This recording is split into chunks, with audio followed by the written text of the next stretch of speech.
আসসালামু আলাইকুম রহমতুল্লাহি ওয়াবারাকাতুহু। সম্মানিত দর্শক, বড় অসময় চলছে বাংলাদেশের রাজনীতিতে। আর সেই অসময়ে যে নির্মম, নিষ্ঠুর অথচ বাস্তব সমস্যাগুলো যেভাবে আলোচিত হচ্ছে,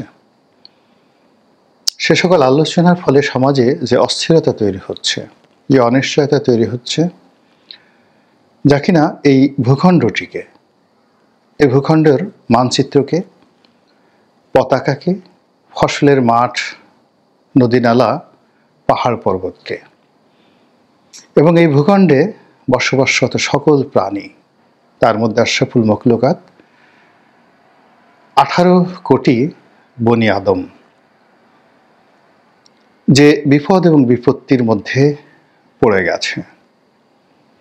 এরকম বিপদ এবং বিপত্তি মানব ইতিহাসের যে বিজ্ঞান, ভূগোল, অর্থনীতি যা কিছু লিখিত রয়েছে, সেখানে এতগুলো মানুষ, 18 কোটি মানুষ একই সঙ্গে বহুমুখী যে অনিশ্চয়তা এবং বিপদ বিপত্তির মধ্যে পড়ে গেছে 2025 সনে, এটি অতীতে হয়েছিল কিনা আমার জানা নাই।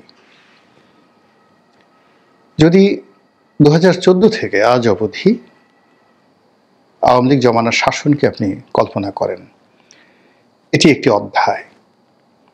আর গত 15 মাস ধরে যা কিছু হচ্ছে সেটি আরেকটি অধ্যায়।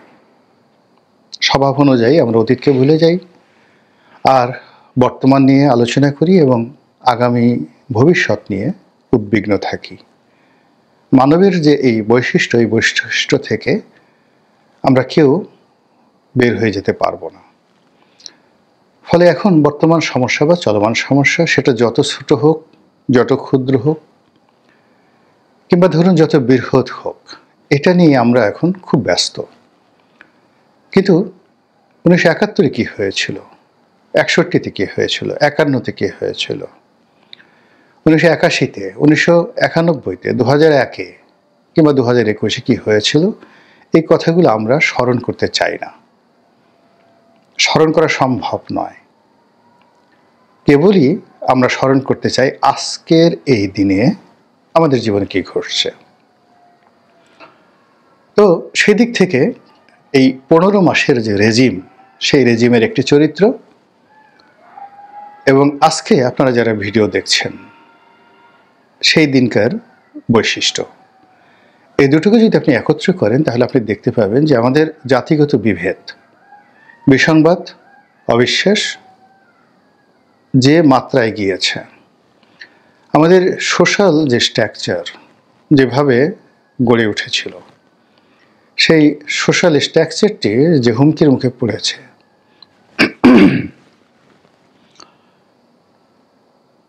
সেই অবকাঠামোটি যেভাবে এখন ঝাঁকুনির মধ্যে পড়েছে, এটি আমার জীবদ্দশায় আমি কখনো দেখিনি। সম্মানিত লোক, মুরব্বী, ধনী, দরিদ্র, বিভিন্ন শ্রেণী পেশার মানুষের মধ্যে যে বন্ধন, পারস্পরিক যে শ্রদ্ধাবোধ, বিশ্বাস এবং আস্থা ছিল, সব ভেঙে চুরে চুরমার হয়ে গেছে। প্রচণ্ড নিষ্ঠুরতা নিয়ে আমরা একে অপরকে আক্রমণ করে চলেছি, বেজ্জতি করে চলেছি।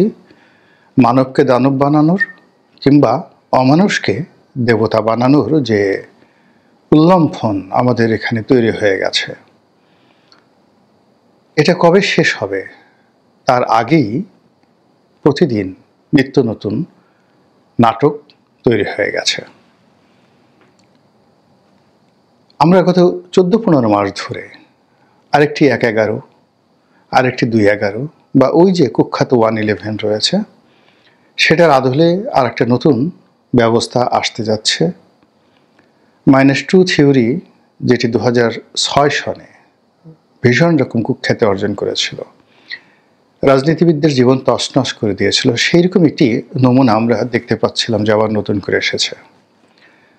আমরা বলে আসছিলাম যে মার্কিন আধিপত্যবাদ, সাম্রাজ্যবাদ, এটি মাথাছাড়া দিয়ে উঠছে।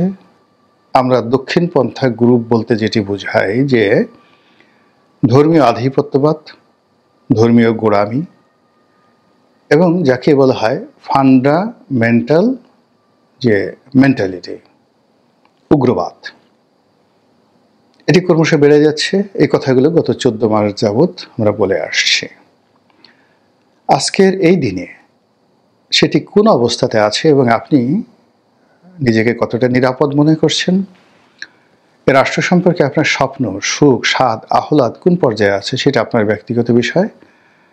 কিন্তু দেশের আপামর সাধারণ জনগণ যে ভালো নেই আমরা প্রায় প্রতিদিনই দেখতে পাচ্ছি সামাজিক মাধ্যম, গণমাধ্যম এবং সংবাদ মাধ্যমের খবরে। কোন একটি সংবাদ, কোন একটি ঘটনা কিংবা কোন একটি ফ্যাক্ট, যেটিকে বলা হয় বাস্তবতা, এটির ধারাবাহিকতা রক্ষা করা যাচ্ছে না। কি নির্বাচন, কি সংস্কার, কি বর্তমান ডক্টর ইউনূস সাহেবের যে সরকারের কার্যকাল, মেয়াদ, কিংবা অন্য যা কিছু রাজনীতি সংক্রান্ত, তারেক রহমান সাহেবের আগমন, খালেদা জিয়ার সুস্থতা, আওয়ামী লীগের পতন, শেখ হাসিনার বিচার, কিংবা রিফাইন্ড আওয়ামী লীগ, রাজনৈতিক ঐক্য, এনসিপির ভবিষ্যৎ, মানে যা কিছু খুব আলোচনা হচ্ছে। এর মধ্যে সামাজিক মাধ্যমের অনেক হিরোর উত্থান, অনেক হিরোর পতন, নতুন নতুন হিরোর উত্থান, নতুন নতুন হিরোর পতন।